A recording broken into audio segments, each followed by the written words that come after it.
Marvel का अपना अंधा बैटमैन डेयरडेविल, जिस वाले किरदार की सबसे पहली लाइव एक्शन की अपीयरेंस को हमने 2003 के डेयरडेविल मूवी में देखा था, जिसको कि डीसी के अपने बैटमैन बेन एफ्लेक ही प्ले कर रहे थे। और ये मूवी कम्प्लीटली डिजास्टर ही थी, जिसके बारे में मुझे कुछ भी बोलने की जरूरत नहीं। लेकिन इसी डिजास्ट्रियस एक्सपीरियंस को नेटफ्लिक्स की टीवी सीरीज डेयरडेविल कंप्लीट तरीके से फुलफिल करती है, क्योंकि सीरीज का एमवीपी चार्ली कॉक्स का मैट मॉर्डोक और विंसेंट डोनाफ्रियो का किंगपिन ही रहा था। तो मार्वल ने जब इस कैरेक्टर की राइट को वापस से पा लिया, तो उन्होंने भी डिसाइड किया इन्हीं दो कैरेक्टर को लेकर अपनी ही एक डेयरडेविल की सीरीज बनाने का। जी हाँ, हम उसी के बारे में कम्प्लीटली आज इस वीडियो में बात करने वाले हैं कि कौन सी स्टोरी लाइन को इस सीरीज में दिखाया जाएगा, सीरीज में कौन कौन एक्टर वापस से रिकास्ट हो जाएंगे, और क्या फ्यूचर में जाके हमको किंगपिन वर्सेस स्पाइडरमैन को देखने का मौका मिलेगा। सभी चीजों को आप अगर बिल्कुल भी मिस करना नहीं चाहते तो इस वीडियो को पूरा एंड तक देखना, ताकि आप सभी डिटेल के बारे में पॉइंट टू पॉइंट आपको पता चल जाए। तो इसी के साथ ही मैं आपको छोटा सा रिक्वेस्ट भी करता हूँ कि हमारे चैनल को सब्सक्राइब भी कर देना,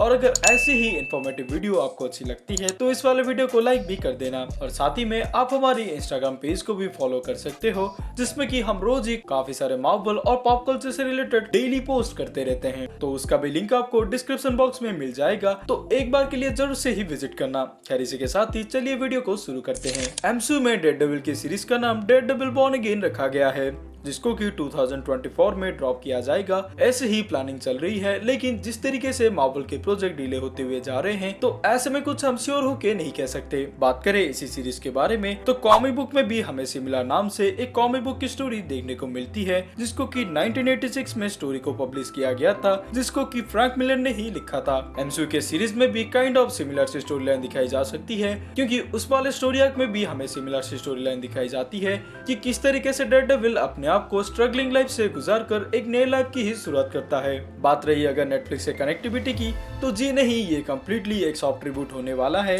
जिसको कि डेयरडेविल के बॉस एरिक ओल्सन ने कंफर्म किया था, जहां पर उन्होंने ये कोट किया कि काफी सारे पार्ट को नेटफ्लिक्स के टीवी सीरीज से उठाया तो जाएगा, लेकिन ये उससे बिल्कुल भी कनेक्टेड नहीं होने वाला। उनका मतलब ये था कि जो मेजर एक्टर ने इस वाले सीरीज को जान दिया था, उन्हीं सभी के साथ ही एमसीयू भी जाना पसंद करेगा, जहां पर ऑलरेडी तो ये कंफर्म ही हो चुका है कि चार्ली कॉक्स के ही मैट मॉर्डोक को हम इस सीरीज में देखेंगे, और साथ ही में विंसेंट डोनाफ्रियो के किंगपिन को भी हम इस सीरीज में कंटिन्यू होता हुआ देखेंगे, जिनको कि इस सीरीज से हटाकर रिकास्ट कर लिया गया है, जहां पर सैंड्रिन होल्ट को सबसे पहले रिकास्ट कर दिया गया है वेनिसा फिश के रोल में, जिसको कि नेटफ्लिक्स के टीवी सीरीज में आइलेट जरे रिप्ले कर रहे थे, लेकिन वो इस सीरीज में रिटर्न नहीं करने वाले। साथ ही में फॉगी नेल्सन, कैरन पे, चार्ली टेम्पल, इलेक्ट्रा, बुलसाई और लूक केज जैसे कैरेक्टर को भी इसमें रिकास्ट किया जाएगा, और कंप्लीट तरीके से इनकी स्टोरी लाइन को भी एमसीयू में बदला जाएगा। लेकिन जॉन बेंथल के पनिशर के काम को उन्होंने नेटफ्लिक्स के टीवी सीरीज में देखा था, इसीलिए मार्वल ने डिसाइड किया कि जॉन बेंथल को ही वो एमसीयू में पनिशर बनाएंगे। लेकिन इसमें थोड़ा सा ट्विस्ट ये है कि इस वाले सीरीज में हमें एक साइड किक विलन की तरह ही इसको दिखाया जाएगा, जो कि नेटफ्लिक्स सीरीज में इसका कम्प्लीटली उल्टा ही था। और इसको देखकर आपको बिल्कुल भी हैरान होने की जरूरत नहीं, क्योंकि कॉमिक बुक में भी पनिशर का शुरुआत ऐसे ही हुआ था, यानी कि सबसे पहले उसको एक एंटी हीरो की तरह ही शुरुआत किया गया था, लेकिन जैसे जैसे ऑडियंस का प्यार इसको मिलने लग गया, इसके बाद इसको हीरो के कैटेगरी में डाल दिया गया। तो सेम सी उसी एंगल के साथ भी एमसीयू हमें जाता हुआ नजर आ रहा है, जो कि क्लिस्टर क्लियर ही हो चुका है। बात रही इस सीरीज की स्टोरी की, तो काफी सारे सेट फोटोज से हमें ऑलरेडी आइडिया चल चुका है कि इस सीरीज का स्टोरी लाइन किस डायरेक्शन में जाता हुआ नजर आएगा। सीरीज के एक एपिसोड में 1999 का फ्लैशबैक की सीन को दिखाया जाएगा, जो कि सेट के ही लीक फोटोज में क्लियर हो जाता है, क्योंकि हमने इसमें एक 1999 के ही न्यूज़पेपर को देखा था। साथ ही में इस स्टोरी आर्क में ब्लिप के एंगल को भी दिखाया जाएगा, यानी कि इन्फिनिटी वॉर के टाइम पर थैनोस ने जो ब्लिप किया था, उसका इम्पैक्ट डेयरडेविल की स्टोरी आर्क पर भी कैसे पड़ा, इसके ऊपर भी छोटा सा फोकस किया जाएगा। सेट फोटोज से विल्सन फिश के एक यंगर वर्जन को भी हमने देखा था, तो इससे भी ये चीजें कंफर्म होती है कि किस तरीके से डेयरडेविल और विल्सन फिश की स्टोरी लाइन आगे बढ़ी थी, यानी कि वो कैसे आगे जाकर क्राइम लॉर्ड बने और डेयरडेविल कैसे सुपर हीरो बना, इसके ऊपर ही फोकस किया जाएगा, जो कि चीजें और भी ज्यादा क्लियर कर देती है कि इस वाले स्टोरी आर्क को काफी ज्यादा ही इंस्पायर किया जाएगा डेयरडेविल बॉर्न अगेन की वही वाले कॉमिक सीरीज से, क्योंकि उसमें भी हमें मेन कैरेक्टर के राइज के बारे में बताया गया था और न्यू लाइफ के बारे में बताया गया था।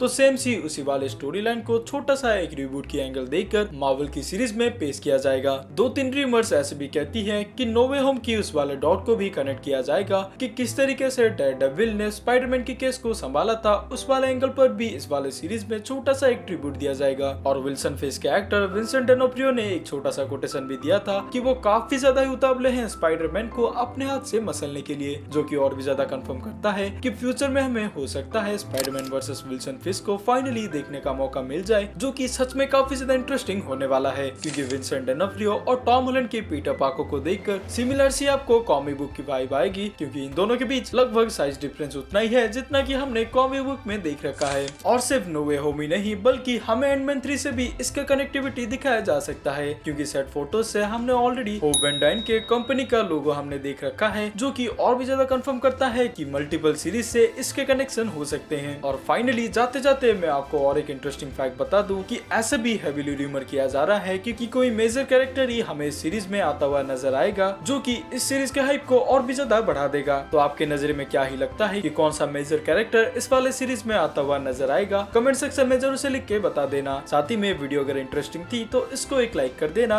और चैनल को भी सब्सक्राइब कर देना, क्योंकि रोज ही हम ऐसे इंटरेस्टिंग वीडियोस लेकर आते रहते हैं जिनको आप बिल्कुल भी मिस करना नहीं चाहोगे। खैर इसी के साथ ही हम इस वीडियो से विदा लेते हैं। मिलेंगे किसी दूसरे इंटरेस्टिंग वीडियो में किसी दूसरे इंटरेस्टिंग टॉपिक के साथ। तब तक के लिए आप अपना ख्याल रखते रहिएगा और ऐसे ही मुस्कुराते रहिएगा। बाय।